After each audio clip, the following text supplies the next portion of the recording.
सर्वदुःखतिगोगवित्तमं सर्वदा वन्दे श्रीमद्वल्लभनन्दनम् अज्ञानतिमिराभासकं तस्मै श्रीगुरुवे नमामि हृदयेश्वरलीलाचकद्देशेन लक्ष्मी शास्त्रसर्वनामं कलान्तं चतुर्भीष्वतुर्भीष्वतुर्भीष्वतुर्भीष्वतुर्भिस्तवासुजाय केयोसोपन्तदाहृदयाय नमः।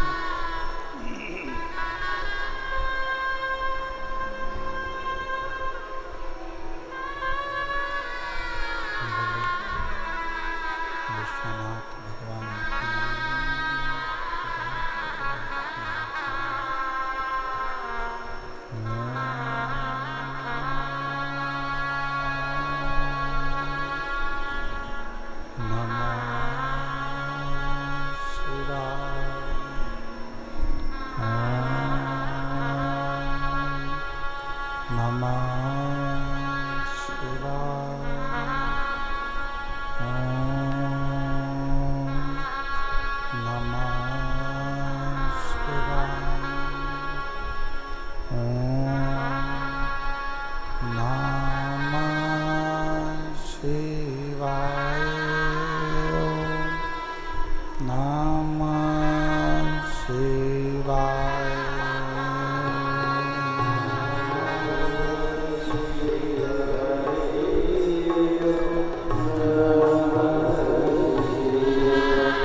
विश्वनाथ भगवान की जय, महाकालेश्वर भगवान की जय, ओंकारेश्वर भगवान की, कुबेरेश्वर महादेव की, माऊली ज्ञानेश्वर महाराज की जय।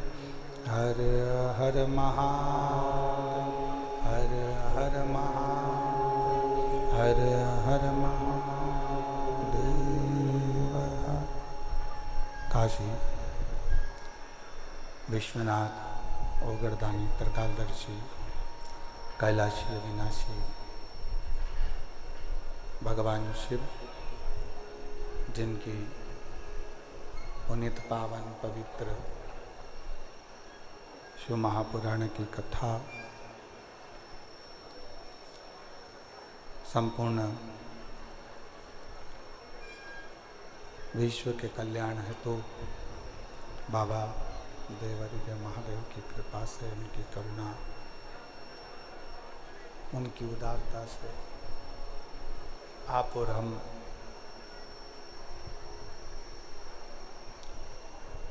भगवान शंकर की ही करुणा कृपा से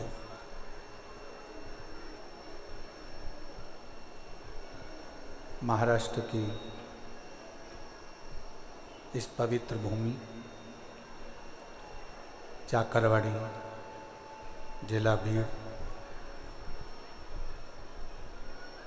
संत श्री ज्ञानेश्वर माऊली जी की सिद्धपीठ क्षेत्र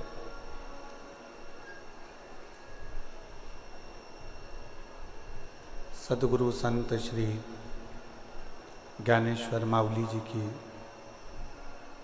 पुण्यमय आनंदमय ये पवित्र धरा, सिद्ध क्षेत्र चाकरवाड़ी बीड़ जिले के अंतर्गत इस पवित्र कथा का लाभ लेने का सौभाग्य प्राप्त हुआ है। कथा के मुख्य यजमान श्री श्री महादेव जी महाराज जी, स्थान सद्गुरु संत श्री ज्ञानेश्वर माऊली सिद्ध क्षेत्र चाकरवाड़ी बीड़। एक बार श्री महादेव महाराज जी के लिए जोरदार ताली बजाकर स्वागत वंदन अभिनंदन। जिन्होंने इस पवित्र पावन कथा का लाभ आप और हमको दिया है और ये पवित्र कथा श्रवण करने का सौभाग्य प्राप्त हुआ है। और तेरी कृपा बिना न हिले एक भी लेते हैं श्वास, तेरी कृपा से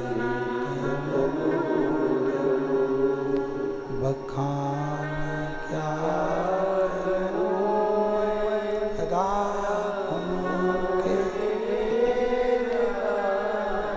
चपटी बबूत खजाना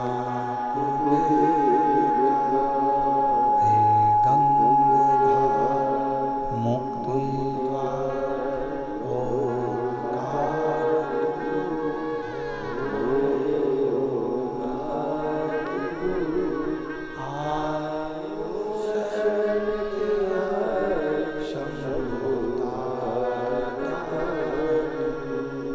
बखान क्या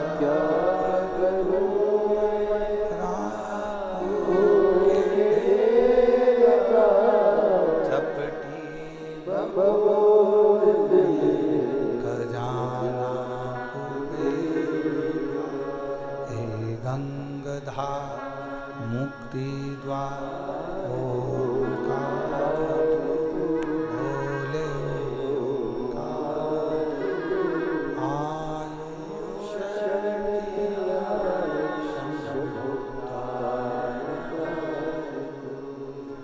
सदगुरु संत श्री ज्ञानेश्वर जी महाराज जी की ये श्री सिद्ध क्षेत्र पीठ है, जहाँ पर आप और हम भगवान शिव की पवित्र कथा श्रवण करने के लिए विराजमान है। भगवान शंकर की पवित्र कथा का रसतत्व आप और हम ग्रहण कर रहे हैं। कोई पुण्य चाकरवाड़ी वालों के होंगे, इस बीड़ जिले वालों के होंगे, जिन्होंने इस पवित्र कथा का लाभ आप और हमको दिया है।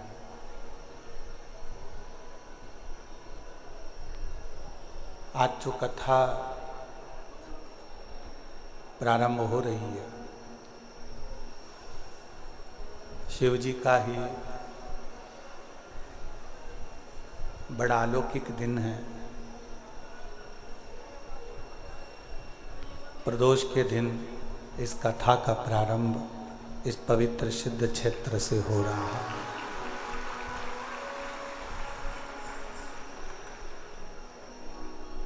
श्री महादेव महाराज जी का बड़ा मन था कि बीड़ जिले में ये कथा हो, और श्री क्षेत्र में चाकरवाड़ी में एक कथा का दिव्य और भव्य आयोजन हो। महाराज जी, मैं आपके चरणों को प्रणाम करता हूँ, नमन करता हूँ।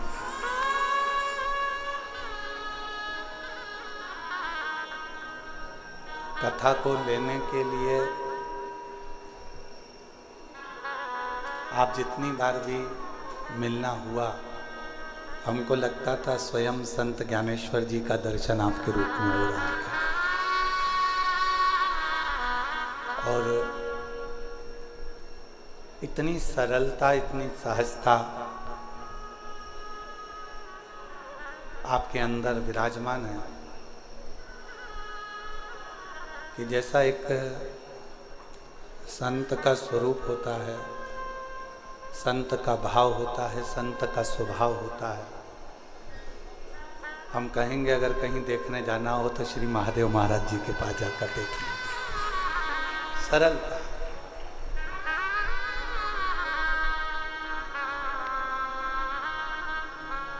और ऐसा ही एक संत का भाव है, इसलिए ये क्षेत्र पूरे महाराष्ट्र में इतना प्रसिद्ध है।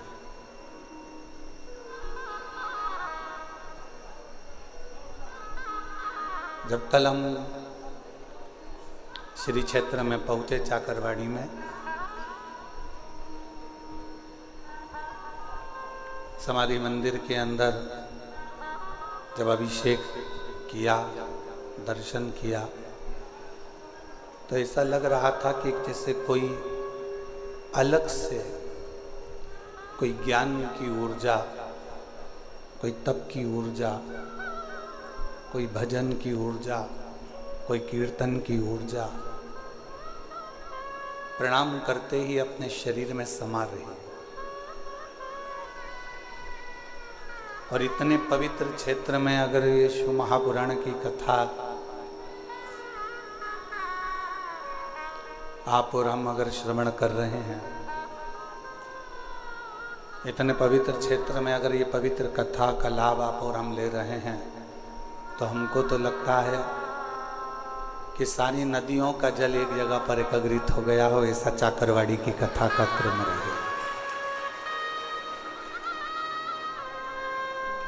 और मैंने तेरे ही भरोसे बाबा, तेरे ही भरोसे हवा बिच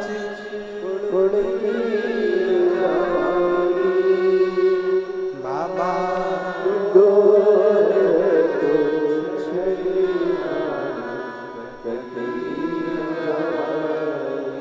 भोले मैं तेरी शंभो मैं हवा भी उड़ती बाबा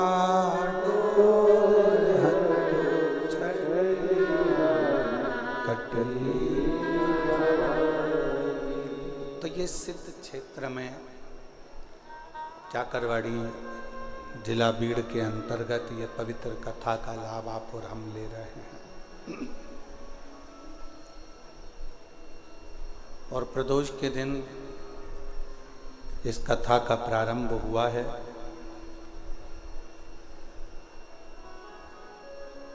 शिव कथा कहती है किसी संत की पवित्र भूमि पर जब किसी संत की ही कथा का रसतत्व ग्रहण करने का सौभाग्य मिले, संत की ही कथा का लाभ लेने का यदि आप और हमको सौभाग्य मिले, तो ये समझें कि हम कोई साधारण व्यक्ति नहीं है। कहीं भगवान शिव की कृपा से किसी संत की शरणागति में संत का ही रसतत्व ग्रहण करने का सौभाग्य शिव जी की कृपा से प्राप्त हुआ।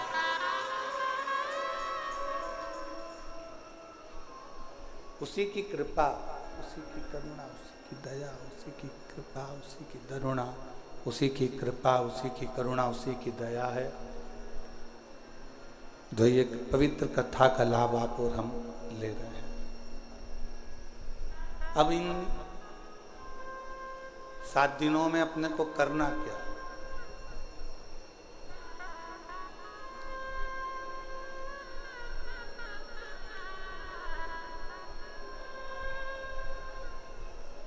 अपना घर छोड़ा, पीछे की आवाज बढ़ाओ।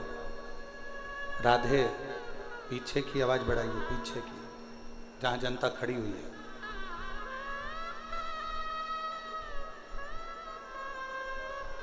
सात दिनों में अपने को करना क्या? जैसे अपना घर छोड़कर आप और हम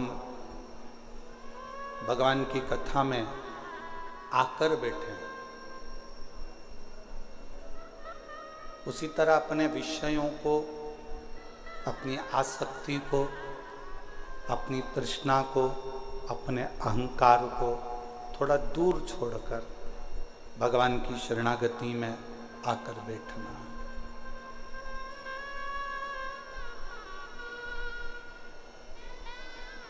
शिवगण भृंगी पर आधारित ये शिव महापुराण की कथा होगी।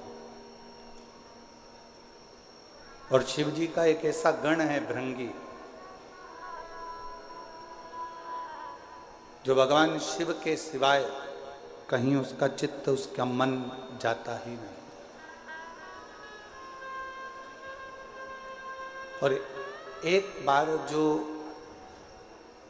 शिव का होकर आ गया, एक बार जो परमात्मा का होकर आ गया, तो ये मानकर चलो कि फिर तुम्हें कहीं भटकने की जरूरत नहीं पड़ेगी। शंकर तुम्हारा हाथ थामकर तुम्हें मंजिल तक पहुंचा देगा।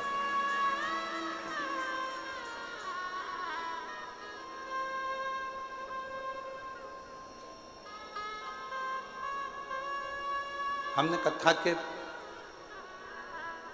पहले भी वर्णन किया है कि शिव महापुराण की कथा करवाने वाला कोई दूसरा नहीं होता, स्वयं देवाधिदेव महा, जम के बोलो जरा, देवाधिदेव महादेव होते। और आज वास्तव में कथा के यजमान भी महादेव महाराज ही हैं।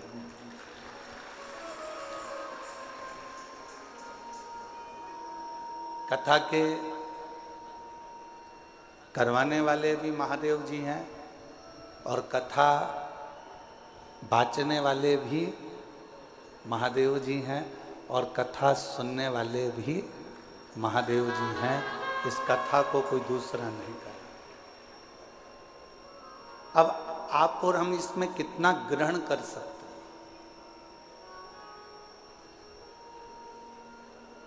आप और हम इसमें से कितना ले सकते हैं? कितना अपनी जिंदगी में उतार सकते हैं, कितना प्राप्त कर सकते हैं, यह आप और हमारे ऊपर निर्भर करता है।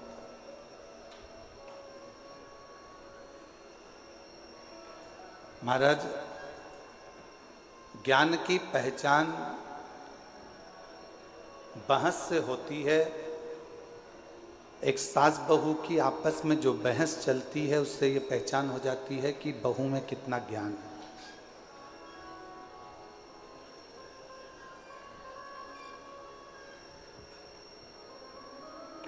परिवार के किसी व्यक्ति की बहस चलती है तो उससे ये मालूम पड़ जाता है कि कौन के परिवार में कितना ज्ञान है।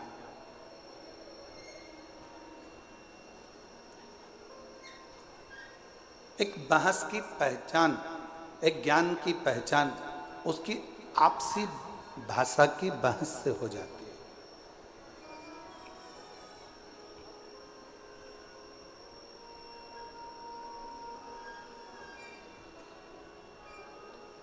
आप में कितना ज्ञान है ये आप किसी से तर्क कर रहे हो, वितर्क कर रहे हो, किसी से बातें कर रहे हो, किसी से बोल रहे हो, बहुत जल्दी पहचान में आ जाता है कि आपके अंदर कितना ज्ञान है, कितना ज्ञान भरा हुआ है, कितना ज्ञान आपके अंतर्गत समाहित है, कितना ज्ञान आपके अंतर्गत है।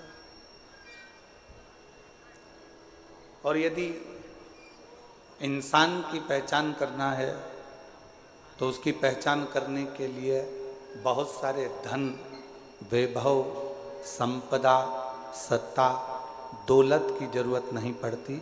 उसकी वाणी, उसकी बोली उसकी पहचान करा देती है कि उसमें कैसा इंसान है, कैसा व्यक्ति है और कैसा उसका व्यक्तित्व है।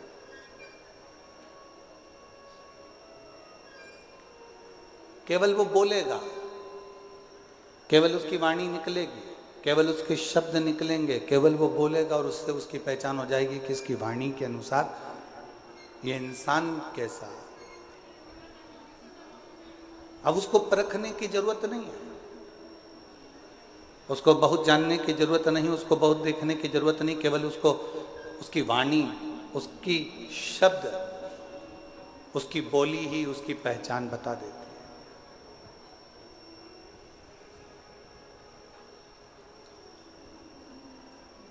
और शिव महापुराण की कथा कहती है, परिवार की पहचान किसी दूसरी चीज से नहीं होती, घर के संस्कार हमारे परिवार की पहचान बता देते हैं कि हमारा परिवार कैसा है। एक बच्चों का संस्कार,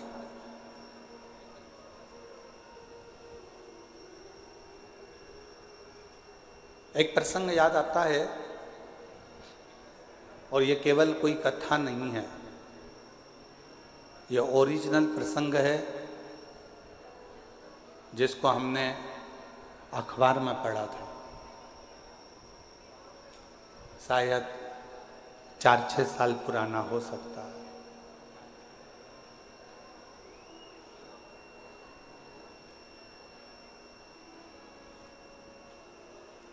एक माता पिता ने अपने लड़के की शादी एक लड़की से पक्की कर दी।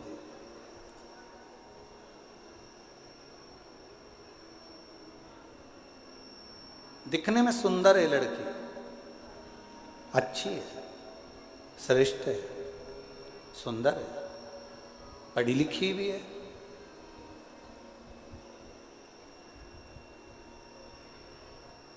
दिखने में उसकी सुंदरता भी है, पढ़ी लिखी भी है और अच्छी भी है। विवाह पक्का हो गया, सगाई हो गई, संबंध जुड़ गया। अब जो लड़के के पिताजी थे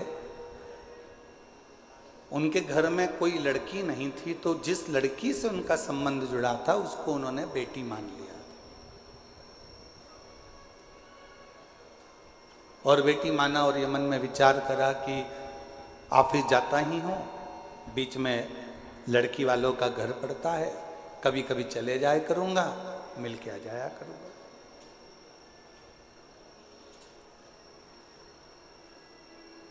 ये कोई कथा नहीं है, हमने अखबार में पढ़ा था 6 साल 8 साल पहले का एक प्रसंग है जो आपको श्रवण करा।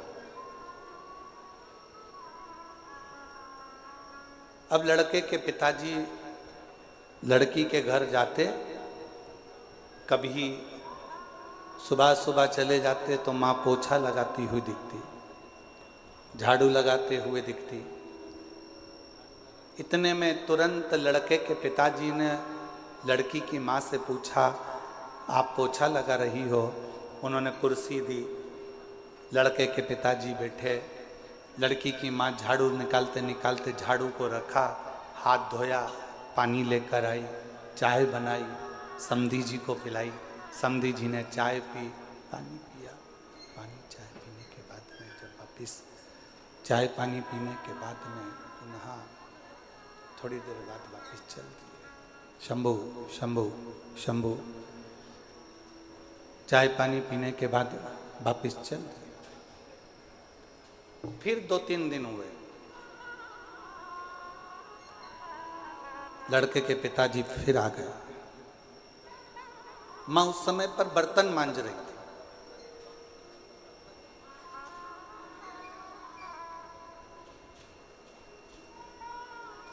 ससुर जी ने पूछा, समधी जी ने पूछा, क्यों साहब समधी जी कहाँ गए? कहा वो काम से गए। बेटा काम से गया, बेटी अंदर है। अच्छा। समधी जी के लिए बर्तन मांजते मांजते छोड़कर फिर वो चाय लाई, पानी लाई। समधन ने चाय पानी पिलाया। समधी जी फिर चले गए। 1.5 महीने के बाद फिर समधी जी आ। समधन कपड़े धो रही थी, आवाज लगाई, दरवाजा खोला, फिर आए, फिर पूछा सब कहाँ हैं? तो कहा कोई वहाँ, कोई वहाँ, कोई वहाँ। हाथ धोया, पानी लाई, कुछ नाश्ता बना के रखा था, नाश्ता लेकर दिया। 15 दिन के बाद फिर समधी जी आए। सास ने, लड़की की माँ ने फिर वैसा के वैसे किया। अब समधी जी ने एक पत्र लिखकर भेजा कि हमारी तरफ से ये रिश्ता कैंसिल करा जाता है, हमको ये संबंध नहीं रखना, हमको ये रिश्ता नहीं रखना। लड़की के माँ बाप ने पूछा, साहब आपका हमारा इतना अच्छा प्रेम है, संबंध है, फिर आप लड़का लड़की का ये संबंध क्यों नहीं रखना चाहते? तो लड़के के पिता ने पत्र भेजकर लिखा, हमें हमारे घर में बहू चाहिए जो अपने माँ बाप का आदर करती हो, वो आदर अपने सास ससुर का करे। अगर माँ घर में बर्तन मांज रही है और बेटी घर में मोबाइल चला रही हो, माँ कपड़े धो रही हो और बेटी लैपटॉप चला रही हो, माँ झाड़ू लगा रही हो और बेटी अपने कमरे में सो रही हो, माँ पूरे घर का काम कर रही हो और बेटी आराम से बैठकर अपने कमरे से बाहर ना निकल रही हो, तो हमको टेबल पर सजाने के लिए गुलदस्ता नहीं चाहिए, हमको बहू चाहिए, हमको बहू चाहिए। खूब पढ़ाओ बेटियों को। यशु महापुराण की कथा कहती है, शंकर जी की 6 लड़कियों को शंकर जी ने अलग अलग गुरु के गृह में पढ़ने के लिए भेजा था। शायद दुनिया का पहला पिता होगा जो अपनी बेटी को शिक्षा अध्ययन करने के लिए भेजे थे, वो देवाधिदेव महादेव थे, वो भगवान शंकर थे, वो भगवान शिव, वो ओघड़दानी देवाधिदेव महादेव भगवान शंकर थे। खूब पढ़ाओ बेटी को, अच्छी एजुकेशन दिलाओ बेटी को, अच्छा कॉलेज दिलाओ बेटी को, अच्छे स्कूल में पढ़ाओ बेटी को, तुम्हारी कैपेसिटी से ज्यादा अध्ययन कराओ बेटी को। पर निवेदन है, अपनी घर की बेटी को एक संस्कार जरूर देना कि अगर माँ थकी हुई दिख रही हो तो बेटी कहे मम्मी भले मैं ऑफिस से आई हूं, तुम बैठो, मैं चाय बनाकर तुम्हारे लिए भी लाती हूं और मेरे लिए भी लेकर आ। माँ आप रुको, थोड़ा काम मैं करती हूं, आप बैठे रहो। मम्मी टेंशन मत लो, मैं कर दूंगी ना, हो जाएगा ना, चिंता मत करो, चलो बैठो। पापा चिंता मत करो। जिस घर की बेटी का संबोधन, जिस बेटी के घर के शब्द अपने माँ बाप के लिए इस तरह के निकलते हैं, समझ लेना वो बेटी अपने ससुराल में थोड़ी तंगी में भी अपनी जिंदगी का बसर सही से कर सकती है, कर सकती है। थोड़ी तंगाई आएगी, थोड़ी तकलीफ आएगी, पर उसमें भी वो अच्छे से जिंदगी का बसर कर सकती है, जिंदगी श्रेष्ठ जी सकती। आज के जमाने में हम सहनशीलता नहीं दे पा रहे। शिव महापुराण की कथा कहती है परिवार की सबसे बड़ी पहचान होती है उसके घर के संस्कार। मेरे उघड़दानी मेरे शंकर भगवान के परिवार की सबसे बड़ी पहचान है उनके घर के संस्कार। राजा नहुष के घर में तकलीफ आई और शंकर भगवान की बेटी अशोक सुंदरी ने अपने पति के साथ कदम से कदम मिलाकर कार्य करना प्रारंभ करा। शिव जी के दामाद का नाम था राजा नहुष।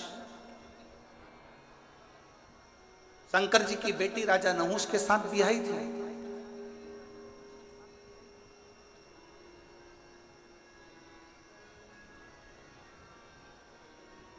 ऐसा नहीं है कि जिंदगी में मुसीबत नहीं आती। हम पहले भी कथा के माध्यम से आपको कहे थे, मंगल सूत्र गले में लड़की के इसलिए बांधा जाता है, विवाह के समय पर लड़का लड़की के गले में मंगल सूत्र इसलिए बांधता है क्योंकि मंगल सूत्र में एक जैसे दाने नहीं होते।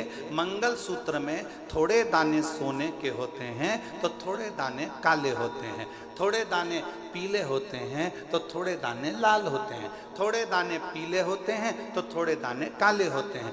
लड़की के गले में लड़का शादी के समय पर मंगलसूत्र इसलिए बांधता है कि जैसे मंगलसूत्र में आधे दाने पीले, आधे काले, आधे सोने के, आधे मोती के होते हैं, उसी तरह हमारी जिंदगी एक जैसी नहीं चलती। शादी के बाद कभी खुशियां भी आएंगी तो कभी गम भी आएगा, कभी दुख भी आएगा तो कभी सुख भी आएगा। एक जैसा जीवन नहीं रहेगा। पर आखिरी में मंगल सूत्र में एक बड़ा सा पेंडिल होता है और शिव महापुराण की कथा कहती है जब संघर्ष के दिन, अच्छे और बुरे दिन निकलते निकलते थक जाते हैं, तब एक समय पर अच्छी जिंदगी का पेंडिल तुम्हारी किस्मत में आ ही जाता है। तुम्हें घबराने की जरूरत नहीं, तुम्हें घबराना।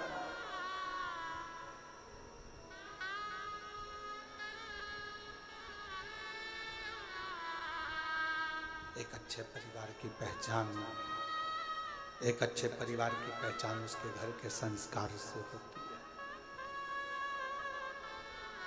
कैसा संस्कार है उसका, ये उसके घर की पहचान बता देती है। इसलिए फिर निवेदन है कि मत बुरे कर्म कर वरना, सब बोलो सब, भगवान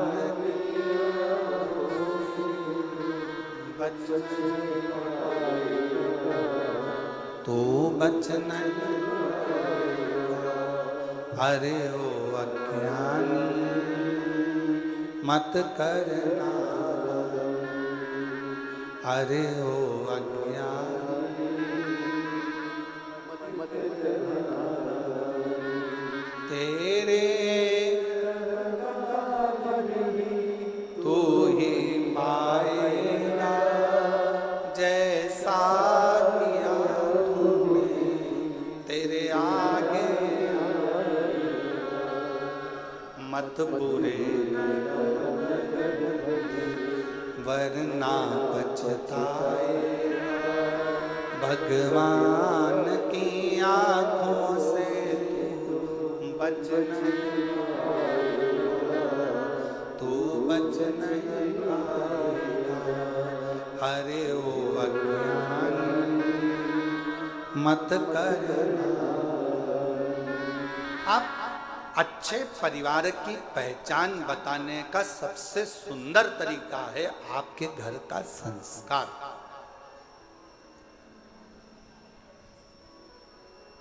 आपके घर का संस्कार कैसा? कोई आया, आप खड़े होकर उससे मीठी वाणी में बात कर लिए, जल का पूछ लिए, प्रणाम कर लिए, नमन कर लिए, सत्कार कर लिए, उतने में पहचान हो जाती है कि परिवार कैसा।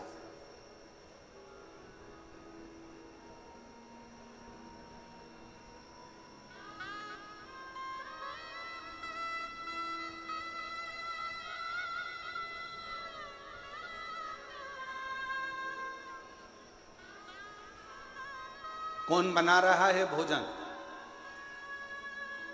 कौन दे रहा है सेवा? महादेव महाराज जी प्रणाम करते हुए कहूँगा आपको, हो सकता है कि घर के लोगों को लगे, कल हम जब आए और आने के बाद ऊपर कक्ष में गए, हम प्रसाद पा रहे थे, तो हमने बच्चों से पूछा कि प्रसाद किसने बनाया? तो बच्चे बोले कि महादेव महाराज जी के ही यहाँ से, उनके ही परिवार की, उनकी ही माता जी और उनकी ही धर्मपत्नी आदि जो परिवार में बेटी और परिवार के सदस्य हैं, वही प्रसाद बना। तो हमने ललित महाराज जी को तुरंत कहा कि उनको धन्यवाद देना कि इतने आदरणीय होने के बाद भी उन्होंने अपना रसोई घर नहीं छोड़ा और प्रसाद बनाने की क्रमता जारी रखी, उसके लिए साधुता।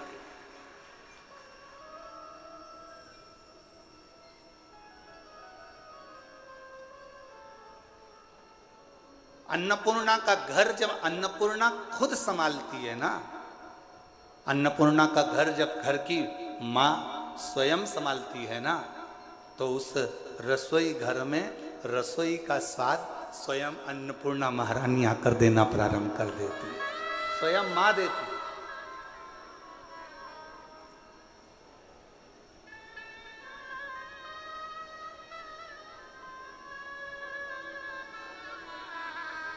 और यही प्रभु की कृपा है। हम हर जगह कथा करने जाते हैं तो कहीं ना कहीं हमको कहना पड़ता है कि कहना कि सब्जी में मिर्ची की मात्रा कम करो, कहना पड़ता है सब्जी में ये मात्रा ज़्यादा करो, कोई मात्रा कम करो।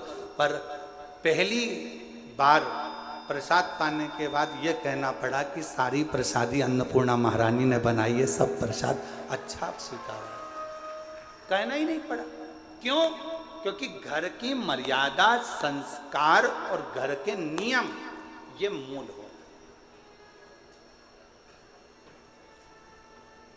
और एक चावल का दाना देखा जाता है हंडी का कि चावल पका कितना है, पूरी हंडी कितनी पकी है। हमने तुरंत फिर ललित महाराज से कहा, अब ये विश्वास कहता है कि जब इतना सुंदर प्रसाद यहाँ बना है तो चाकरवाड़ी में जो कथा हो रही है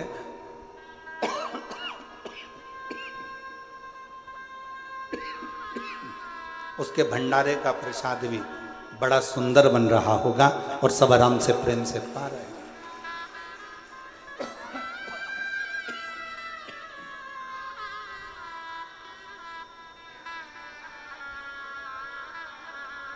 ये प्रेम बता देता है, ये आनंद बता देता है। शिव कथा कह रही है, भगवान शंकर का प्लेन जा रहा है, एकदम सूखा सूखा माई के गला पकड़ रहा है। शिव कथा कह रही है, भगवान शंकर का चरित्र कह रहा है, शिव तत्व कह रहा है, शंकर की कथा कह रहा है।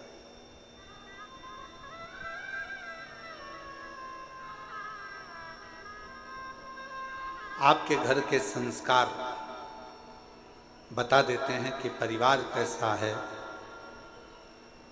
आपकी बोली बता देती है इंसान कैसा है। आपकी बहस एक दूसरे के प्रति तानाकसी बता देती है कि आपका ज्ञान कैसा है।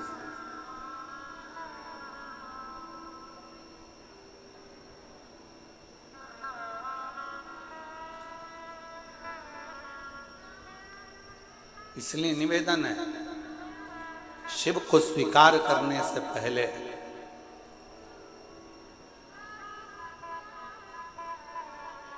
शिव को स्वीकार करने से पहले सदगुरु श्री संत ज्ञानेश्वर माउली जी की इस पवित्र धरा से कहूं मैं आपको कि शिव को स्वीकार करने से पहले अपने भीतर के अहंकार को, अपने भीतर की अभिमतता को, अपने भीतर के अहम को तुम्हें दूर फेंकना पड़ेगा। तब आपके भीतर शिव तत्व प्राप्त कर सकते, तब शिव को अपने अंदर आप बिठा सकते। कितना कठिन। देवराज नामक का ब्राह्मण कुल में जन्म ले लेता है, ब्राह्मण कुल में पैदा होता है, ब्राह्मण कुल में रहता है, ब्राह्मण के घर में जन्म लेता है, ब्राह्मण के कुल में जन्म लेता है और आखिरी में वो अपने पथ से भ्रष्ट हो जाता है।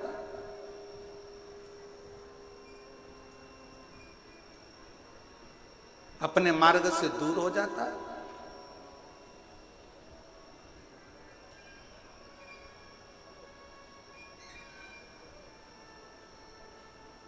जरूरी नहीं है। एक साधारण से परिवार में चर्मकार जी के घर में भी एक बालक जन्म लेते हैं। संत श्री रविदास जी महाराज चमड़े का जूता बनाते बनाते भी संतों की श्रृंखला में प्रथम गिनती में आ जाते हैं। वो संत श्री रविदास जी हो जाते हैं।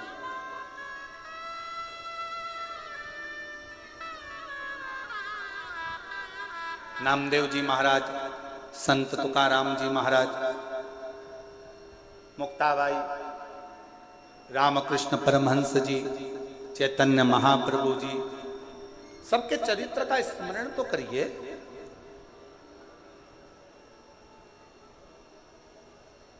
संत श्री नामदेव जी महाराज को एक बार रोक लिया गया, कीर्तन कर रहे थे, विठल विठल विठल विठल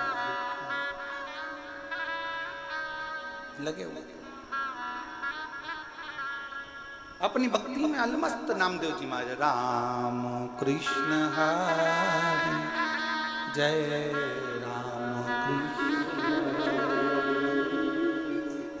राम कृष्ण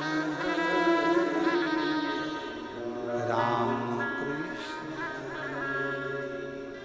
राम कृष्ण हरि जय राम कृष्ण हरि, राम कृष्ण हरि जय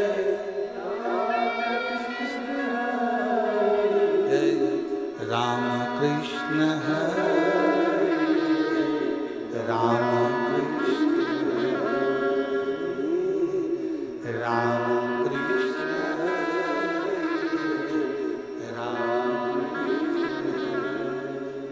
पावन पावन नाम राम कृष्ण हरि, पावन पावन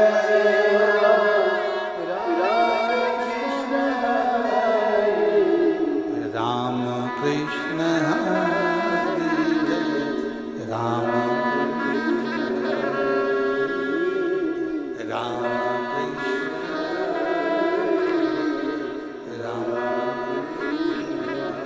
नामदेव जी महाराज अपने कीर्तन में डूबे हुए थे।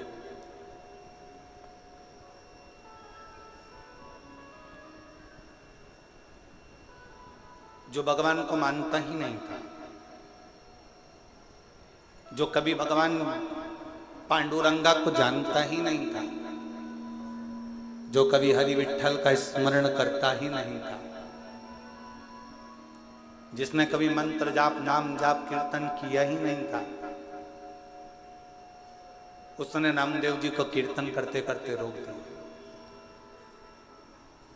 एक बार रोका, नामदेव जी महाराज नहीं रुके, वो अपनी मस्ती में गुनगुनाते रहे, राम कृष्ण हरे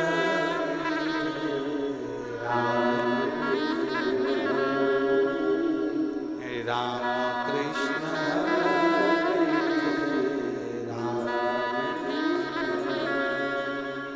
राम कृष्ण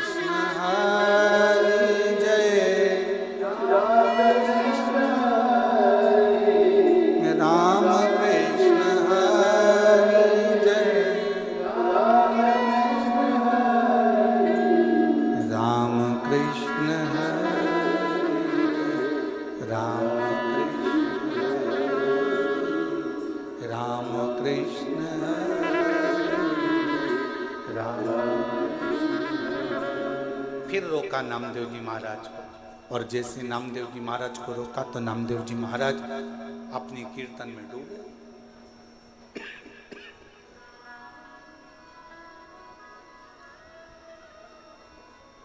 बार बार नामदेव जी को रोका जा रहा,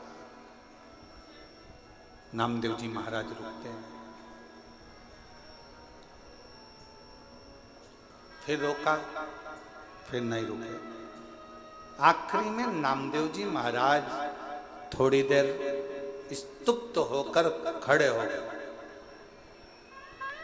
हाथ में वीणा और करताल।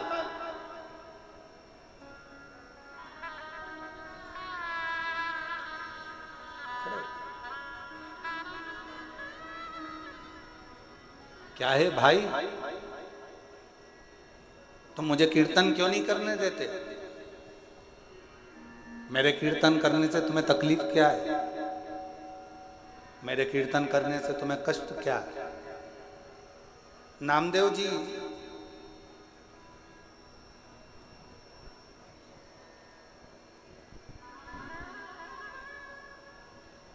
भगवान कभी दिखता ही नहीं है,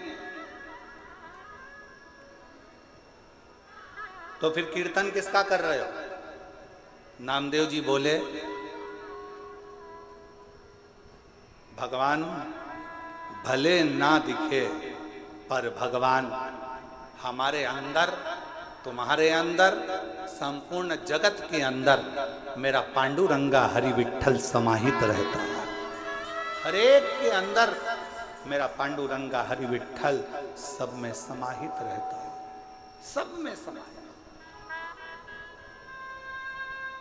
हम कैसे मान सकते हैं? नामदेव जी ने एक लोटा पानी मंगवाया, एक डब्बी नमक मंगवाया, सामने वाले व्यक्ति को दिखाया, ये क्या है? नमक। ये क्या है? पानी। नमक लिया 2 चम्मच, सामने वाले से नामदेव जी ने पूछा, ये क्या है? नमक। पानी में डाल दिया। फिर नमक लिया, पूछा, ये क्या है? नमक। पानी में डाल दिया। नामदेव जी महाराज ने पानी को चम्मच से हिला दिया, घोल दिया। अब नामदेव जी महाराज ने पूछा, बता इसमें नमक कहां गया? सामने वाले ने कहा कि इसमें नमक तो घुल गया, नमक इसमें चला गया। अब तो इसको उकाल ले, गरम कर ले, तपा ले, तो भी इसमें नमक मिला की मिला ही रहेगा। नमक दिखता नहीं है, पानी में घुल जाता है। उसी तरह मेरा हरि विठ्ठल भी दिखता नहीं है। जब मानव जन्म लेता है उसमें शिव तत्व समाहित घुला हुआ होता है। परमात्मा उसमें घुला हुआ, परमात्मा उसमें समाया।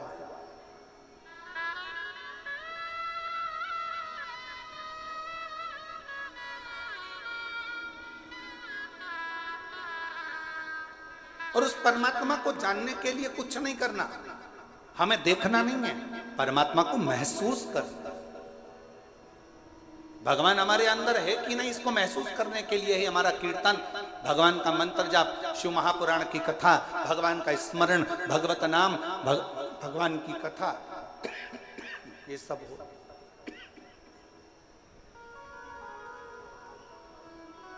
ये परमात्मा को जानने के लिए होती है, परमात्मा को पहचानने के लिए होती है। हमारे अंदर शिव तत्व कितना है, हमारे अंदर भगवान कितना समाहित है, हमारे अंदर भगवान कितना समाया हुआ है, इसकी पहचान हमारी कथा, भगवान शंकर का चरित्र, भगवान की पावन कथा हमको बता देती है कि हमारे अंदर शिव तत्व कितना है। आज एक संत की भूमि पर संत की कथा, शिवगण भृंगी शिव महापुराण की कथा चल रही है।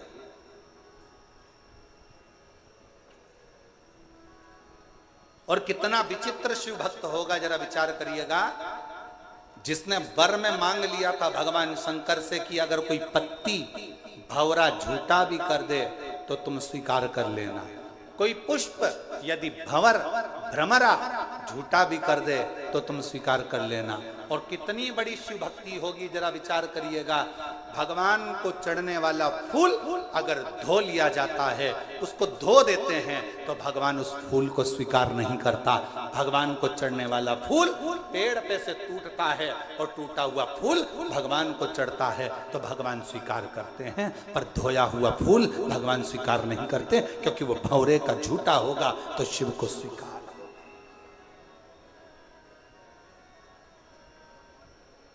कितना विचित्र कथा है।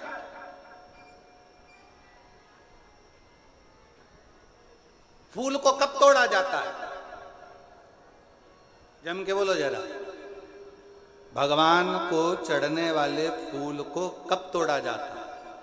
नहाने के बाद कि नहाने के पहले? बोलते जाओ, उत्तर दो जल्दी। चाकरवाड़ी में बैठे हो, जरा अच्छे दमदारी से उत्तर दो। महाराष्ट्र वाले इतने धीमे बैठे रहेंगे तो हो गया कल्याण पूरे देश का। सारी बुलंद आवाज तो महाराष्ट्र से ही गूंजती है, जैसे छत्रपति संभाजी के लिए गूंजी थी।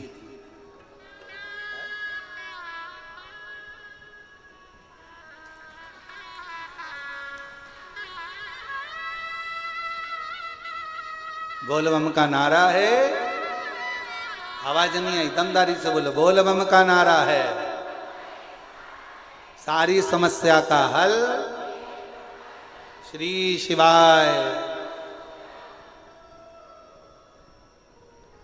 भगवान के लिए फूल कब तोड़ा जाता है? नहाने के बाद कि नहाने के पहले? ठीक है।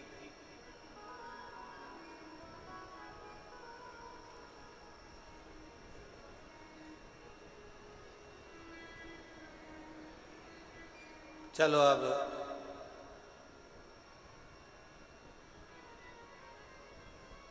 पुष्प शिव महापुराण की कथा बाची थी, किन किन ने सुनी थी?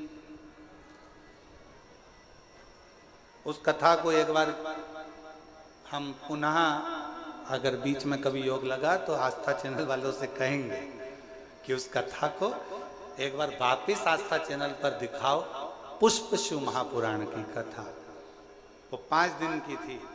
उसमें पंच पुष्प का वर्णन किया था कि पुष्प, कौन सा फूल जमीन पर गिरा हुआ भी मेरे भगवान स्वीकार कर लेते हैं, कौन सा पुष्प जहरीला है जो किसी देवता पर नहीं चढ़ता वो भगवान स्वीकार कर लेते हैं, कौन सा पुष्प जिसको कीड़ा भी चख ले, भंवर भी झूठा कर दे, जिसको खंडित भी किया जाता है तो भगवान स्वीकार कर लेते हैं।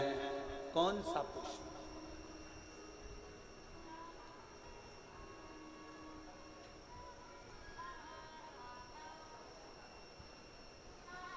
कौन सा पुष्प? शिव कथा कह रही भंवर का झूठा, भंवरे का झूठा स्वयं भृंगी ऋषि ने, भृंगी बाबा ने भगवान शिव से अगर कोई वर मांगा था तो यही मांगा था कि भंवरे का झूठा भी अगर कोई पुष्प है, भ्रमर का झूठा भी है, और कोई स्नान करा नहीं करा, कोई नहाया नहीं नहाया, और हे देवादिदेव महादेव, उसने अगर तुम्हारे लिए डाली में से पुष्प को चुन भी लिया ना, तो उसके पुष्प को आप स्वीकार जरूर करना। शंकर ये नहीं देखते कि तुम स्नान कर कर पुष्प तोड़े।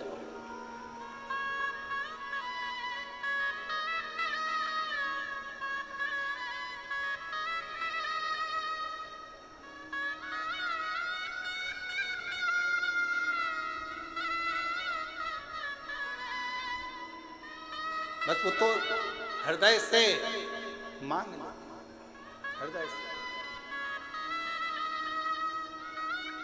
हे त्रिपुंडधारी, हे त्रिशूलधारी, हे त्रिपुंडधारी,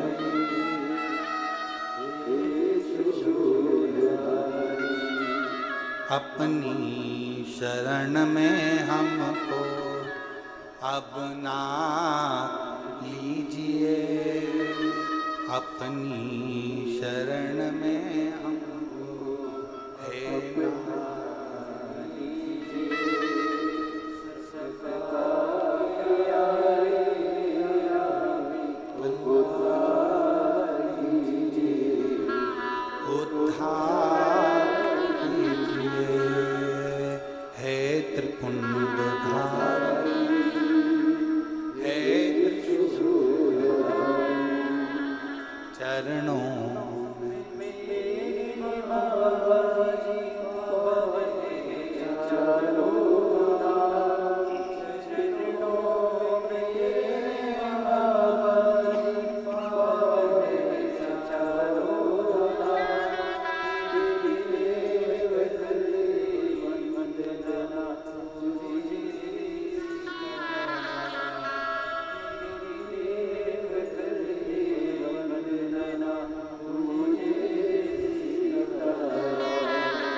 कि तुम स्नान कर कर पुष्प तोड़े कि स्नान के बाद पुष्प तोड़े।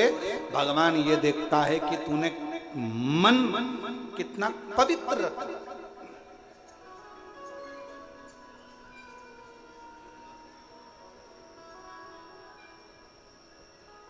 अब एक उत्तर दो चाकरवाड़ी वालों साहब, ए बीड़ जिले की जीजियों और जितने मेरे जीजा बैठे सब उत्तर देना, बेटियां बेटे सब उत्तर देना, मेरी माएँ भी उत्तर दें, मेरे बाबा भी उत्तर दें। मरने से पहले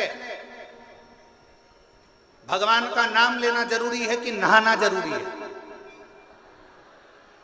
मरने के पहले, मैं मरने की बात नहीं पूछ रहा हूं, मरने के पहले भगवान का नाम लेना जरूरी है कि नहाना जरूरी है? चलो बोलो, जल्दी जल्दी बोलो। भगवान का नाम लेना जरूरी है। अब तुम्हारे पास में दो ऑप्शन सजाएं कि नहीं बहुत बदबू आ रही है, पहले मैं नहा लूं फिर मरूंगी, राम नाम बाद में लूंगी, कृष्ण नाम बाद में लूंगी, शिव नाम बाद में लूंगी, भगवान का नाम बाद में नहीं। प्राण छूटने वाले हैं, अंतिम क्षण चल रहा है, कोई नहीं देखेगा कि तुझे हॉस्पिटल में पड़े हुए कितने दिन हो गए, कितने दिन से तूने स्नान नहीं करा, कितने दिन से तू नहाया नहीं, कितने दिन से तूने ब्रश नहीं करा, कितने दिन से तू कभी स्नान नहीं कर पाया। कोई नहीं देखेगा, हर व्यक्ति एक बात कहेगा, अंतिम क्षण है, राम कहो अंतिम क्षण है, कृष्ण कहो अंतिम क्षण है, पांडुरंगा हरि विठ्ठल कहो अंतिम क्षण है, शिव का नाम लो अंतिम क्षण है, भगवान को याद करो। कोई नहीं कहेगा 8 दिन पहले नहाया था अभी तक नहाया नहीं, मरेगा तो नरक जाएगा, बैकुंठ जाएगा कि नहीं जाएगा, कोई नहीं कहेगा। सब कहेंगे अगर मरने से पहले भगवान का नाम ले लिया तो बैकुंठ तो चला गया, नहाया कि नहीं नहाया किसी को मतलब नहीं।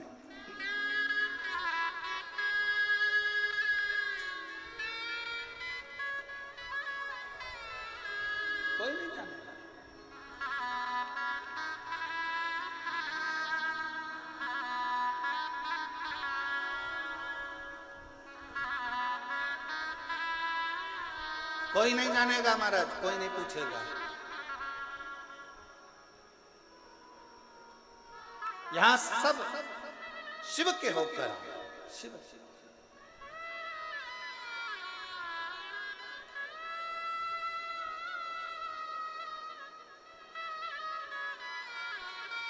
शिव की शरण में आ जा,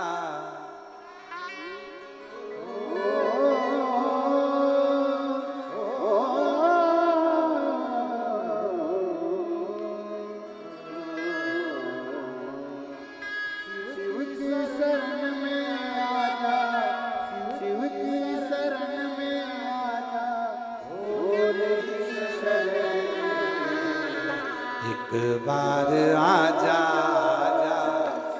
की शरण में एक बार आजा, भोले की शरण में आजा, शिव की शरण में आजा, भोले की शरण शंभो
गले मुंड मान राजे कर त्रिशूल धारी है, गले मुंड मान राजे कर त्रिशूल धारी है, गले मुंड मान राजे कर त्रिशूल धारी है, गले मुंड मान राजे कर त्रिशूल धारी है, नंदी पे सवारी थे नंदी पे सवारी थे भोले की शरण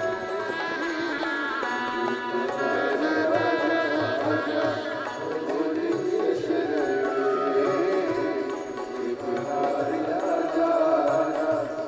भोले की शरण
चंद्रमौलि चंद्रशेखर चंद्रमौलि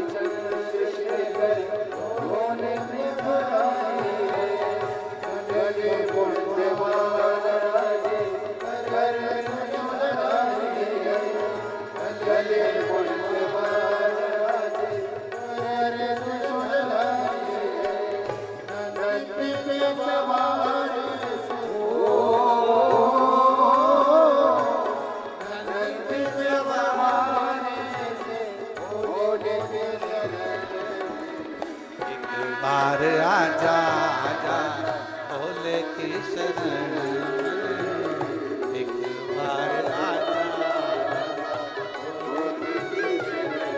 ओ एक बार आजा आजा भोले की शरण में, एक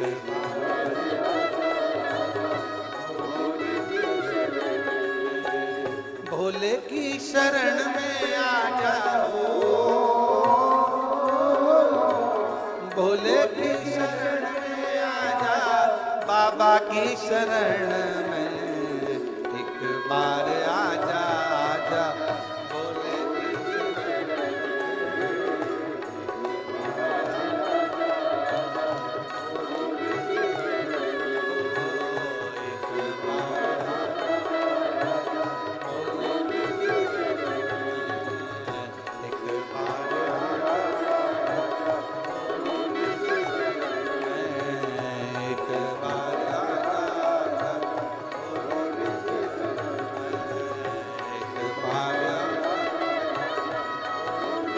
हार हार महा भगवान देवाधिदेव महादेव की पवित्र कथा करें। अपने स्थान पर बैठकर बाबा को अपने मन का भाव हृदय से प्रार्थना करो, विनय करो, निवेदन करो, विनती करो। आज रवि प्रदोष है और भगवान देवाधिदेव महादेव का पवित्र आनंदमय दिवस है। भगवान देवाधिदेव महादेव को अपने मन का भाव बड़े हृदय से कहिए। जहाँ जगह मिले वहाँ बैठकर शिव जी को अपने मन का भाव कहिए, सब प्रार्थना करो। रवि प्रदोष है, कहते हैं रविवार का यदि प्रदोष पर्व पड़े ना, और शिव जी को 3 चीजें रवि प्रदोष के दिन दी जाती हैं। पहले नंबर पर 1 लोटा जल, दूसरे नंबर पर प्रदोष काल में दीपदान, और तीसरे नंबर पर भगवान शंकर के नाम का उच्चारण। पंचाक्षर मंत्र या षडाक्षर मंत्र या श्री शिवाय नमस्ते। अगर मौका लगा है तो बाबा को अपने मन से, भाव से, हृदय से प्रार्थना करो। सब साथ में बोलें और विनय करें। जिन जिन को आता है वो अपने साथ में बोलेंगे, सब प्रार्थना करेंगे। शंभू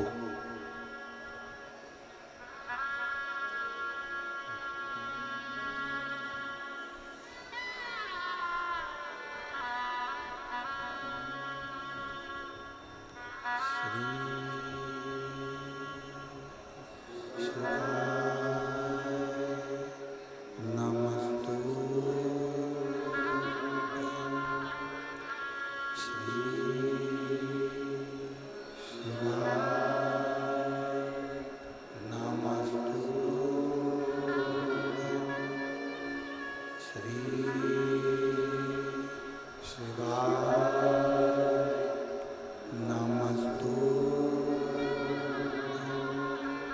श्री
भगवान देवादिदेव महादेव भगवान शिव ओगड़दानी त्रिकालदर्शी कैलाशी अविनाशी भगवान शंकर की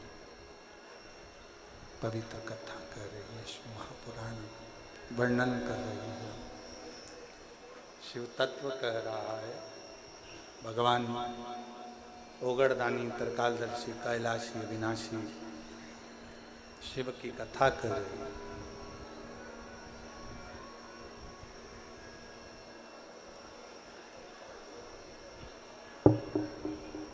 हरि विठ्ठल पांडुरंगा शिव नारायण आप में और हम में सब में समाहित। कोई विभाजन नहीं है। देवराज नामक का ब्राह्मण कुल में जन्म लेने के बाद भी शिव को नहीं जानता। मृत्यु लोक में अगर आपका और हमारा जन्म हुआ है और हम शंकर को नहीं पहचान पा रहे तो समझ लेना कि हमको फिर ना जाने कितने कितने जन्म लेना पड़ सकते हैं। कितने जन्म। और जिसने जान लिया भगवान शंकर को, एक पत्र अच्छा है जी।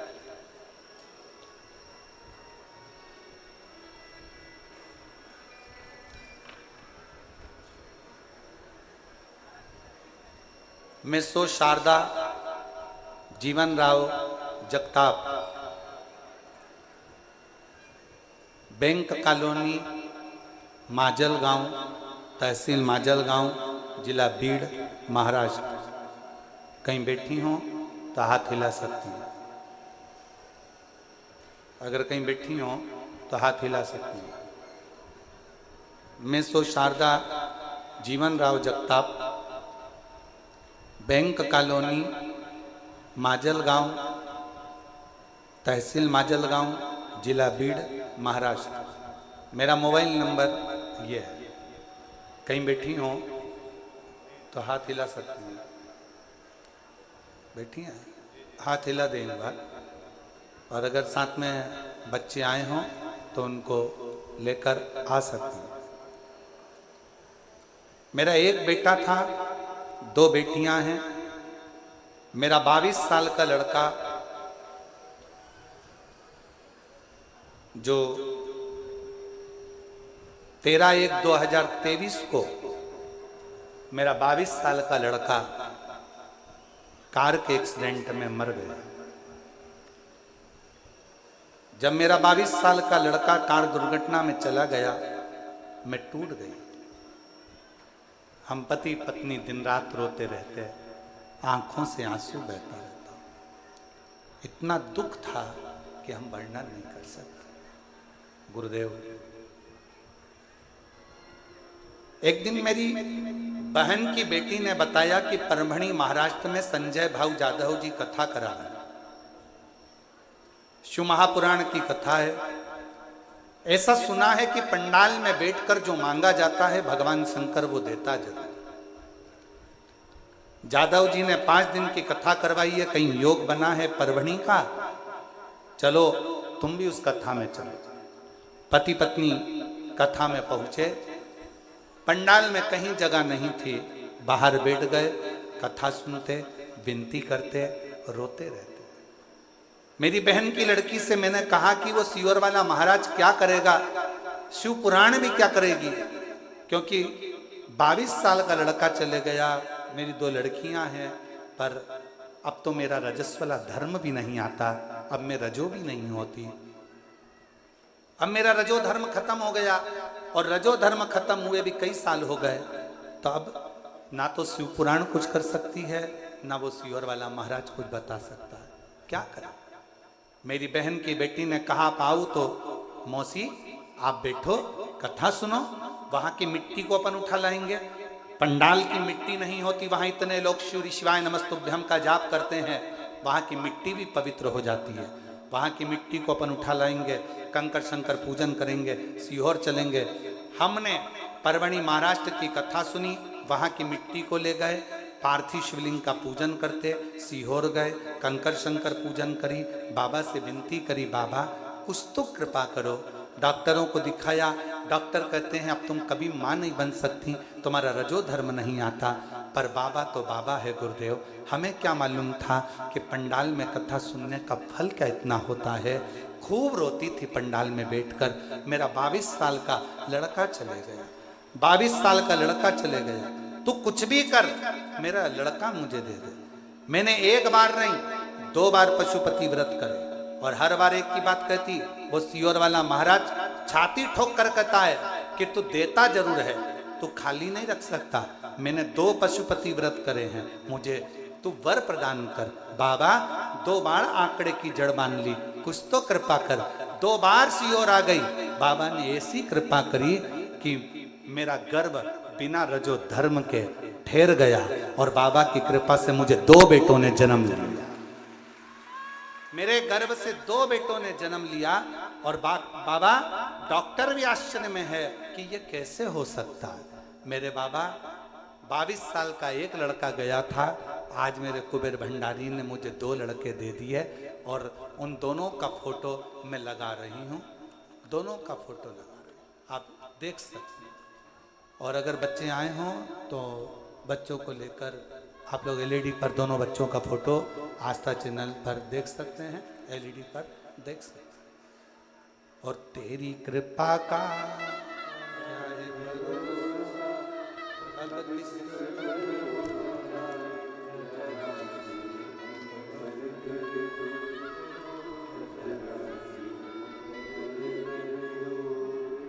जिस पर भी हो गई तेरी कृपा, भवतार हुआ। एक पत्र और है बड़ा,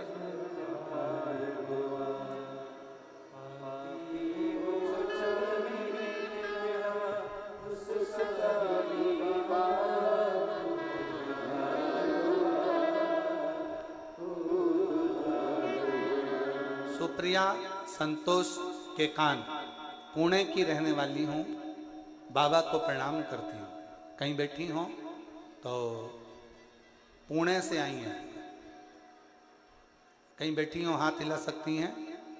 पुणे से संतोष के कान, पुणे से कहीं बैठी हो तो हाथ हिला सकती हैं। और आई हो तो बच्चे को लेकर, एक तो भीड़ ज़्यादा है ना, तो पीछे भी अगर कहीं बैठे हो तो हाथ हिला सकती हैं। सुप्रिया संतोष के कान, पुणे से रहने वाली हूँ। बाबा शादी के 15 साल हो गए थे, लेकिन संतान नहीं थी। सारे डॉक्टरों से इलाज करवाया, लेकिन कुछ भी ना हो पाया। मेरी माँ ने मुझे बताया कि टीवी पर कथा आती है, और मेरी माँ आपकी कथा 2021 से सुनती आ रही है। मैंने आपने बताया हुआ सफ़ेद आंकड़े की जड़ और पशुपति व्रत दोनों उपाय किए, और बाबा की ऐसी कृपा हुई, मेरे घर में 15 साल के बाद 2024 में बेटे ने जन्म लिया। बाबा की कृपा से मैं बाबा को यहाँ प्रणाम करने के लिए आई। कहीं बैठी हो तो हाथ हिला सकते।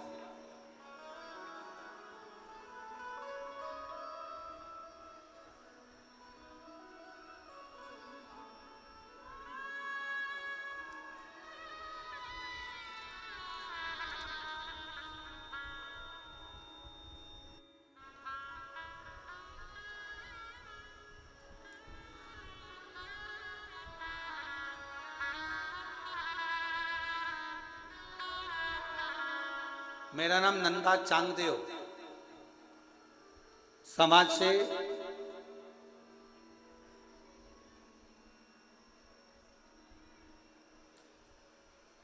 पाटोदा जिला बीड़ से हूं। मेरा मोबाइल नंबर ये है। मेरे छाती में गठान हो गई थी जो 4 साल पहले ऑपरेशन से निकाल दी गई थी, लेकिन फिर से दूसरी साइड में छाती में गठान हो गई। मैं बहुत डर गई थी। अभी ऑपरेशन से एक गठान को निकलवाया, अब फिर से दूसरी गठान हो गई। मेरे घर के लोग नजदीक के ही बाबा देवाधिदेव महादेव के मंदिर जाने लगे, आपकी कथा सुनने लगे, रोज चढ़ाई हुई बेलपत्र लाने लगे, शिव जी पर चढ़ाया हुआ जल लाने लगे और मुझे देने लगे। कहते थे अगर बेलपत्र खाओगी और पानी चढ़ा हुआ पियोगी तो शिव गठान को गला देंगे। श्री शिवाय का नमस्तुभ्यम जाप करती। बाबा की ऐसी कृपा हुई गुरुदेव, मुझे दूसरी गठान का ऑपरेशन नहीं कराना पड़ा और बिना ऑपरेशन के ही मेरी गठान पूरी गल गई। मैं बाबा को यहाँ प्रणाम करने के लिए आई हूँ। कहीं बैठी हो तो आ सकती हैं। मेरा नाम नंदा चांगदेव, संगवासे पाटोदा जिला बीड़ से है। मेरा मोबाइल नंबर ये है। और तेरी कृपा का आ जाइए।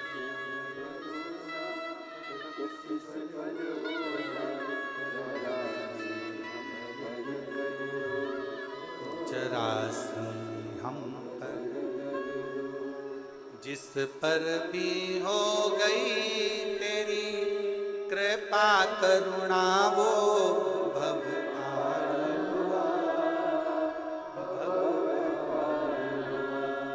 पापी हो चाहे जितना उसका भी बाबा उद्धार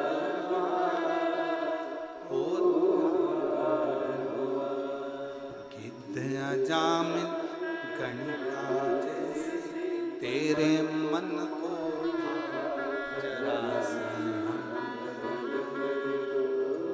जरासी हम तेरी कृपा का भरोसा कब किस पर हो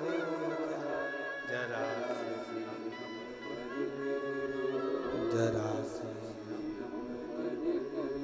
भगवान देवाधिदेव महादेव से जो प्रार्थना करी जाए, निवेदन करा जाए, जो उससे विनय करी जाए, विनती करी जाए, उससे कहा जाए, वो सुनता है, श्रवण करता है।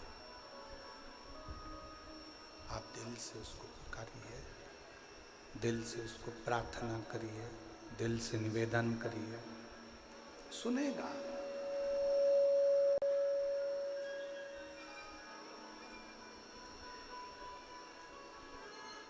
देवराज नाम के ब्राह्मण का तो विश्वास से ही शिव पर नहीं था।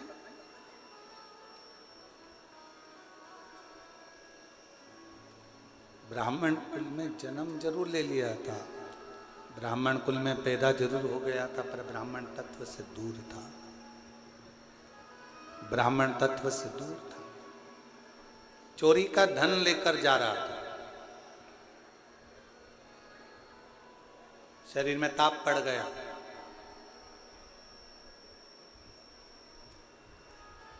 सामने टूटा सा शिवालय था। सोचा शरीर में थोड़ा सा ठंड लग रही है, दुबक कर बैठ जाऊंगा तो हो सकता है शरीर में थोड़ी सी गर्मी आ जाए।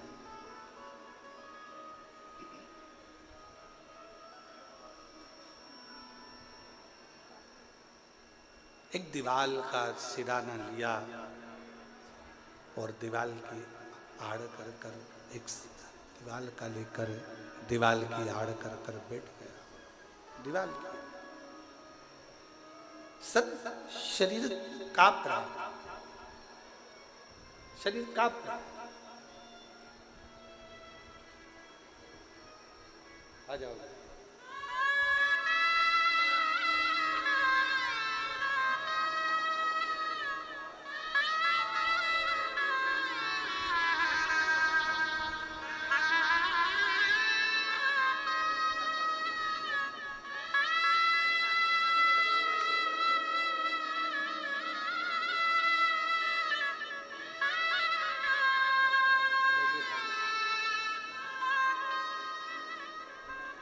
छाती में एक गठान पहले हुई जिसका ऑपरेशन करवाया, दूसरी गठान फिर हुई। शिव पर भरोसा कर कर बेलपत्र और शिव का चढ़ा हुआ जल पीना प्रारंभ करा। ऑपरेशन की जरूरत नहीं पड़ी, दूसरी गठान अपने आप गल गई। ये शिव की उदारता। एक बार जोरदार ताली बजाएं। साधु शिव तत्व, शिव कथा कह रही है। प्रेशर बढ़ाओ, प्रेशर नहीं आ रहा है, गला पकड़ रहा है। शिव तत्व कह रहा है, भगवान शंकर का चरित्र कह रहा है, शिव महापुराण की कथा कह रहा है। भगवान शंकर का पवित्र चरित्र वर्णन कर रहा है। देवराज शिव को नहीं जानता, भगवान शंकर के मंदिर कभी नहीं गया, ना शंकर को कभी प्रणाम करा, ना निवेदन करा, ना प्रार्थना करी। पहली बार शिव के मंदिर में दीवार के पास टिक कर, शिव जी के मंदिर में टिक कर दीवार के पास लगकर शरीर कांप रहा था। बैठ गए। उसको क्या मालूम था कि अंदर शिव महापुराण का कोई पाठ कर रहा था और वो आवाज उसके कानों में पहुंची, वो शब्द उसके कानों में पहुंचा, वो आवाज, वो शब्द उसके कानों में पहुंचा। थोड़ी थोड़ी देर में जो कथा कह रहे थे वो आवाज लगा रहे थे, हर हर महा।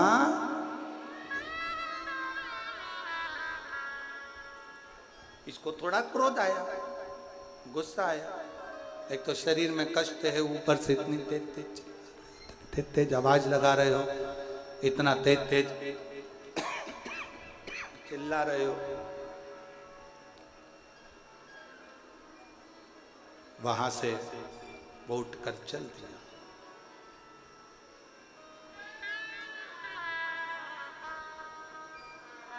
अच्छा, एक बात शिव महापुराण की कथा बहुत अच्छी करती है। आ जाओ।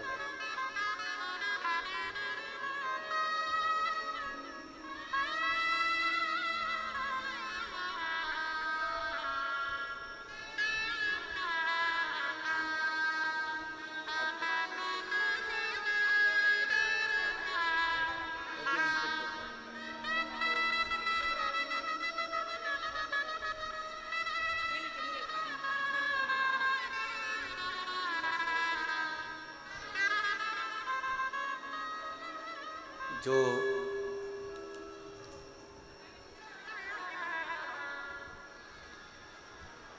बाईस साल का जो लड़का चले गया था, उनकी मौसी हैं और जिन्होंने परवणी में कथा सुनवाई थी और बाबा की कृपा से 2 बेटों ने जन्म लिया था। एक बार जोरदार ताली बजाएं। शिव तत्व शंकर की कथा, उनकी उदारता, उनकी करुणा, उनकी दया कृपा। शिव कथा कर रही है, भगवान शंकर का चरित्र कर, शिव महापुराण की कथा कर। देवराज को शिव भक्ति का बल नहीं था। शिव महापुराण एक बात बहुत अच्छी कहती है कि वृक्ष की पत्तियां भले सूख जाए, वृक्ष के पुष्प भले सूख जाएं, पर वृक्ष की जड़ हमेशा ताजी की ताजी, गीली की गीली बनी होना चाहिए। यदि वृक्ष की जड़ गीली रहती है, ताजी रहती है, और वृक्ष की जड़ अगर नहीं सूखती है तो पत्ती हो चाहे फूल हो, वृक्ष की जड़ के कारण वो पत्ती और फूल वापिस वैसे की वैसे ही हो जाते हैं। शिव भक्ति,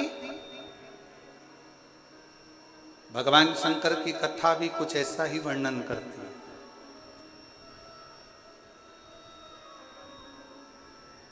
बीड़ जिले में कितने सारे लोग रहते होंगे, चाकरवाड़ी के आसपास में कितने सारे लोग रहते होंगे, कितने सारे जीव रहते होंगे, पर क्या सब शिव महापुराण की कथा तक पहुंच सकते हैं क्या? जम के बोलो जरा। नहीं। क्या सब शिव महापुराण तक आ सकते हैं क्या? नहीं। वही पहुंच पाता, वही शंकर की कथा तक, शिवालय तक, संत तक, गुरु तक वही पहुंच पाता है जिसके हृदय में शिव भक्ति की जड़ हमेशा ताजी की ताजी बनी रहती है। वो कभी सूख नहीं, वो शिव तक पहुंच जाए, शंकर तक पहुंच जाए।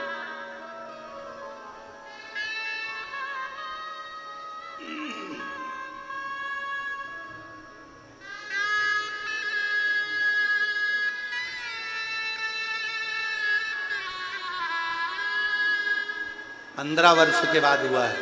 एक बार जोरदार ताली बजाओ।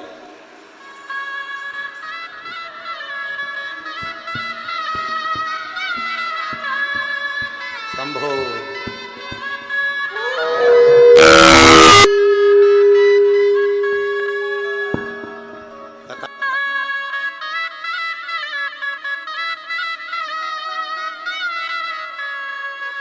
कथा करेंगे पक्का है। ओ और तेरी कृपा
शिव तत्व कहता है।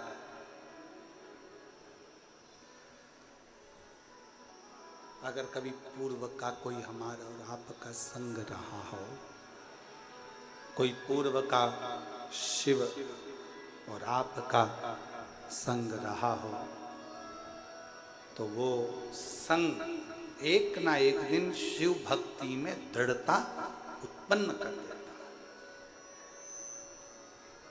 शिव भक्ति में दृढ़ता दे देता।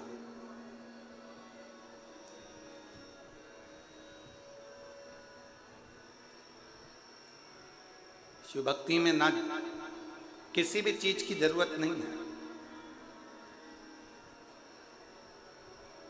दुनिया के लोग अगर आपसे कह दें कि शंकर जी की भक्ति करने के लिए ये चीज चाहिए, तो नहीं चाहिए। शिव भक्ति में सबसे ज्यादा जरूरी है तुम्हारा मन, दिल, हृदय और आपके भीतर का विश्वास।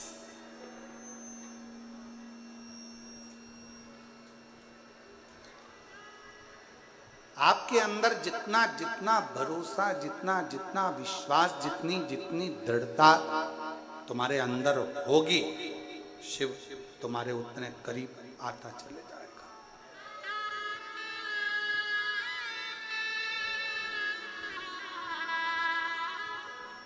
इंसान का जन्म हर घर में होता है।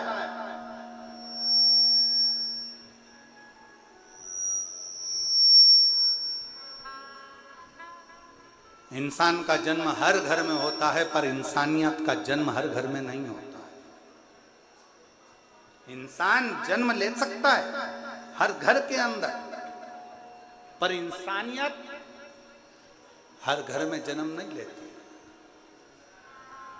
इंसानियत वहीं जन्म लेती है जहां का पूरा भार स्वयं शिव पर आधारित है। एक बात आप लोगों से पूछे, जरा उत्तर दीजिएगा। गाड़ी चलती है, 4 व्हीलर चल रही है, 2 व्हीलर चल रही है, दच के किसको सहन करना पड़ते हैं? खड्डे किसको सहना पड़ते हैं? टायर को, चक्का को, रिंग को।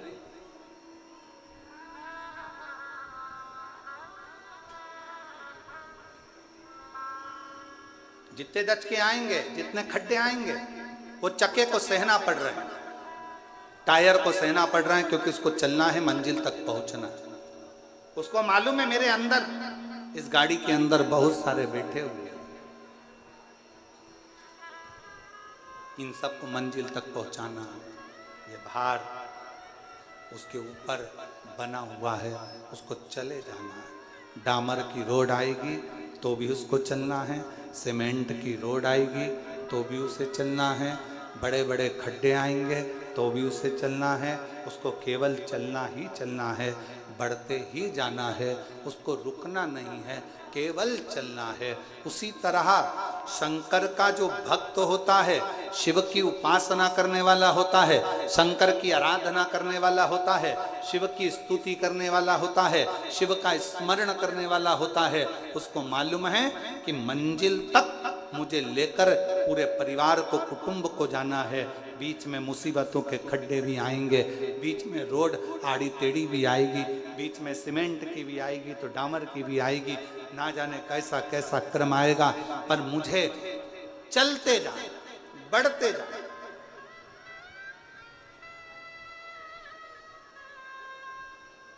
थोड़ा कष्ट आएगा जिंदगी में, ऐसा नहीं कि कष्ट नहीं आ सकता, तकलीफ नहीं आएगी या परेशानी नहीं आती है। कोई तुमसे कह दे, कोई महाराज ऐसा मिल जाए और तुमसे कह दे कि तुम्हारी जिंदगी में मैं दुख नहीं आने दूंगा, तो व्यर्थ की बात है, समझ लेना पक्का झूठा महाराज। कोई तुमसे कह दे कि तेरी जिंदगी में मैं तकलीफ नहीं आने दूंगा, दुख नहीं आने दूंगा, समझ लेना पक्का झूठा है महाराज। दुख आएगा, एक साधारण मनुष्य की जिंदगी में भी दुख आता है तो एक महाराज की जिंदगी में भी दुख आता है। एक गरीब की जिंदगी में भी दुख आता है तो एक करोड़पति की जिंदगी में भी दुख आता है। जितना ललाट पर पूर्व में लिखा हुआ है, कुर्सी, पद, प्रतिष्ठा, सम्मान, यश, ये सारा की सारा तुमने पूर्व में किसी को दिया होगा, तो आज तुम्हें कुर्सी भी मिल रही है, पद भी मिल रहा है, प्रतिष्ठा भी मिल रही है, यश भी मिल रहा है।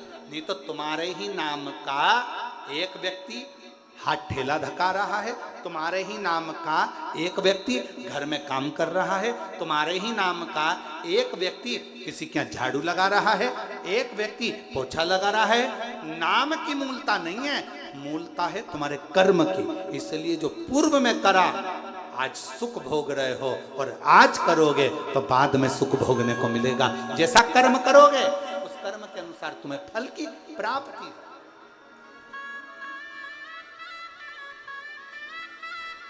ये कर्म की प्राप्ति। और कोई अच्छे जन्म के, कोई पूर्व अच्छे कर्म मुझे बाबा, पिछले जन्म के मुझे बाबा। जहाँ सारी दुनिया झुकती है, जहाँ सारी दुनिया झुकती, मुझे वो आली दरबार मिला, दरबार। कोई पूर्व का सुख होगा जो आज मिल रहा है, कोई पूर्व का अच्छा कर्म होगा जो आज मिल रहा है। अच्छा, एक बात और समझ लो जरा अच्छे से। एक ही कॉलेज में, जिस कॉलेज में तुम पढ़े उस कॉलेज में 50 बच्चे पढ़े होंगे। बोलो पढ़े कि नहीं पढ़े? जम के तो बोलो। जिस स्कूल में तुम पढ़े उसमें 50 बच्चे पहले भी पढ़े होंगे। जब तुम जन्मे उसी तारीख को लाखों लोग जन्मे होंगे। बोलो जन्मे कि नहीं जन्मे? जिस समय तुम जन्मे उस समय भी, या तो हमारा साइंस कहता है हर घड़ी हर पल लाखों लोग एक साथ जन्म लेते हैं, तो क्या सारे की सारे करोड़पति बन जाते हैं?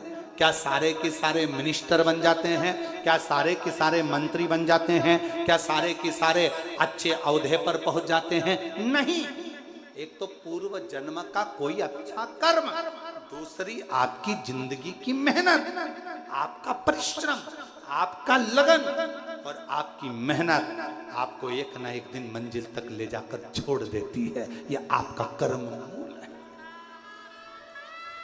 तारीख वही है। 10 तारीख को आपका जन्म हुआ तो 10 तारीख को बहुत सारों का जन्म हुआ। 15 तारीख को आपका जन्म हुआ तो 15 तारीख को बहुत सारों का जन्म हुआ। 16 तारीख को आपका जन्म हुआ तो 16 तारीख को बहुत सारों का जन्म हुआ। 17 तारीख को जन्म हुआ तो 17 को बहुत सारे हुए। तुम 9:15 पे जन्मे तो 9:15 पे ना जाने कितने बच्चे और जन्मे। सबका भाग्य एक जैसा नहीं हो सकता। सबका कर्म, सबकी लगन और सबका प्रारब्ध अलग अलग। इसलिए फिर निवेदन है,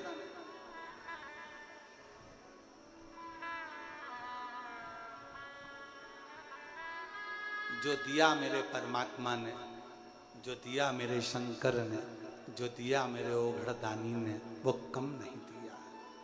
खुश हुआ करो, भगवान को हर पल धन्यवाद दिया करो कि तूने मुझे जो दिया वो कम नहीं दिया, कम नहीं दिया। एक पत्र अच्छा है जी।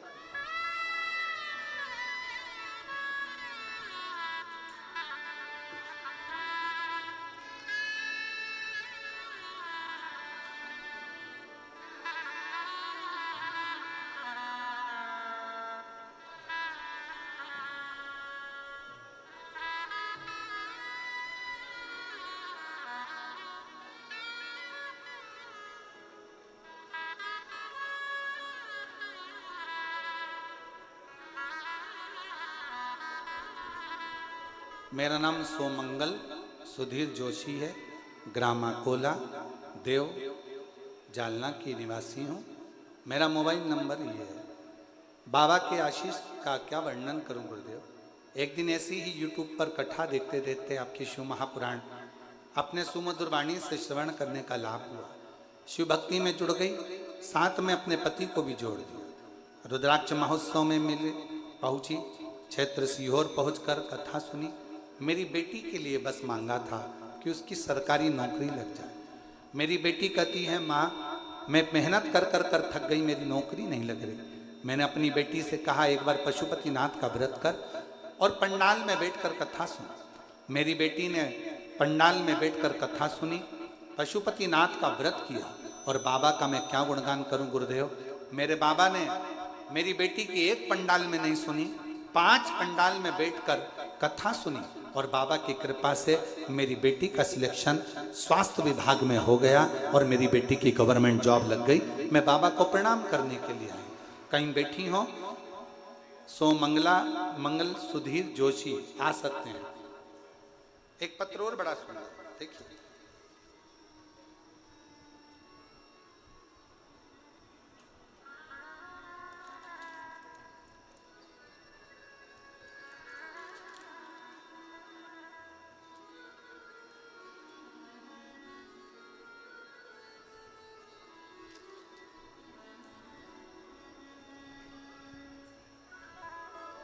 श्रद्धा सुबोध थिंगले, मैं बीड़ की रहने वाली हूँ। कहीं बैठी हो तो हाथ हिला सकती हूँ। श्रद्धा सुबोध थिंगले, मैं बीड़ की रहने वाली हूँ। कई वर्षों से मुझे संतान प्राप्ति नहीं हुई। मैंने बहुत कोशिश करी, तब डॉक्टरों को दिखाया, कोई रिजल्ट नहीं आया। तब मेरी माँ ने आपके बारे में बताया।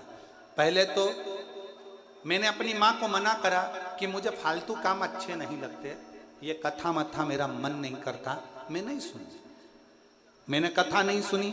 दूसरी बार मेरी माँ ने फिर कहा, तू एक बार कथा तो सुन।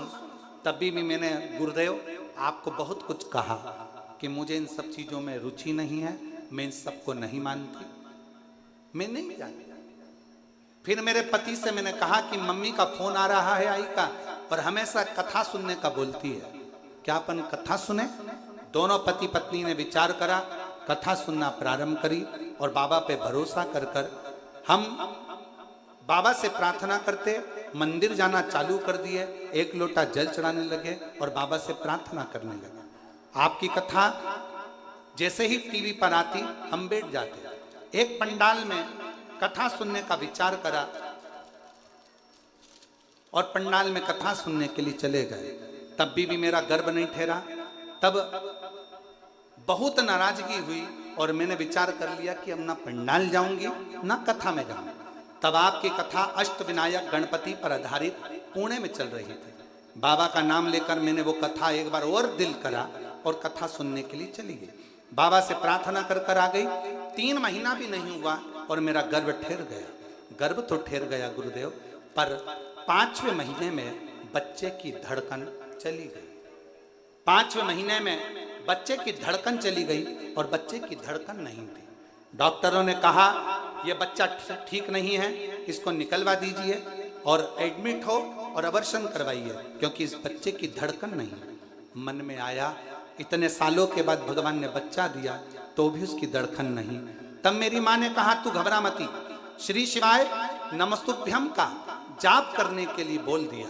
और मेरी माँ ने जैसे ही श्री शिवाय नमस्तुभ्यम का जाप करने के लिए बोला, मैं अस्पताल में रोज जाप करती रही और बाबा से प्रार्थना करती रही कि तूने बच्चा दिया और 5 महीने के बच्चे की धड़कन चली गई। कुछ भी कर पर मेरा बच्चा स्वस्थ रखना। मैंने अपने पति से कहकर तुरंत मंदिर भेजा, बेलपत्र बुलाकर अपने गर्भाशय पर रखा और डॉक्टरों से कहा ऑपरेशन करने से पहले 15 मिनट रुक जाओ। मैंने फिर जाप किया और जाप करने के बाद डॉक्टरों ने फिर सोनोग्राफी करी तो पता चला कि बच्चे की धड़कन चलना प्रारंभ हो गई। मैं बाबा को प्रणाम करती हूँ और बाबा की कृपा से मेरे घर में संतान की प्राप्ति हुई, जिसका मैं फोटो लगा रही हूँ। अगर कहीं बैठी हो तो आ सकती हैं। बच्चे का फोटो लगाया गया, अगर कहीं बैठी हो तो आ सकती हैं और एलईडी पर बच्चों का फोटो आप देख सकते हैं। श्रद्धा सुबोध थिंगले, मैं बीड़ की रहने वाली हूं।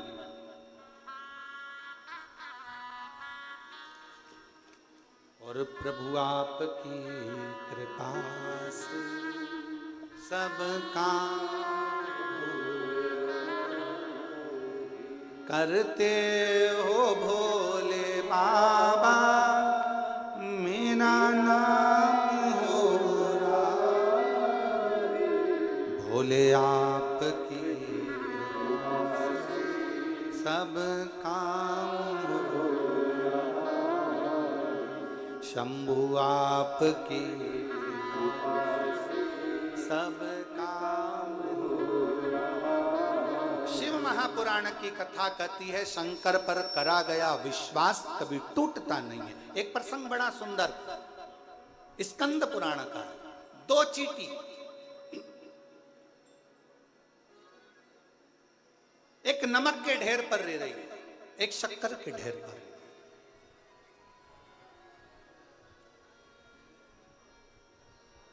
एक दिन शक्कर वाली चींटी ने नमक वाली चींटी से कहा, एक दिन शक्कर वाली चींटी ने नमक वाली चींटी से कहा कि थोड़े दिन मेरे साथ चल, थोड़ा मीठा मीठा खाया कर, चल मेरे साथ। अब नमक वाली चींटी ने सोचा मैं जा रही हूं, क्या पता खाने को मिले कि नहीं मिले। उसने एक नमक की डिली चींटी ने अपने मुंह में फंसा, चली गई अपनी सहेली के साथ शक्कर की।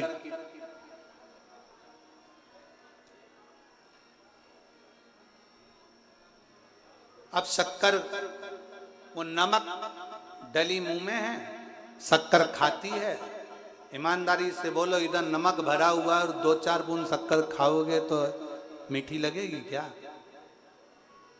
ओ चाकरवाड़ी वालों, अच्छे से तो बोलो, लगेगी? आखिरी में चींटी जाने लगी। शक्कर वाली चींटी ने नमक वाली चींटी से पूछा तुझे कैसा लगा? नमक वाली चींटी बोली काहे का जैसी वहां थी वैसी यहां। शिव महापुराण में स्कंद पुराण वर्णन करती है, एक तरफ तो तुम शंकर के मंदिर में जा रहे हो शक्कर के पहाड़ पर जा रहे हो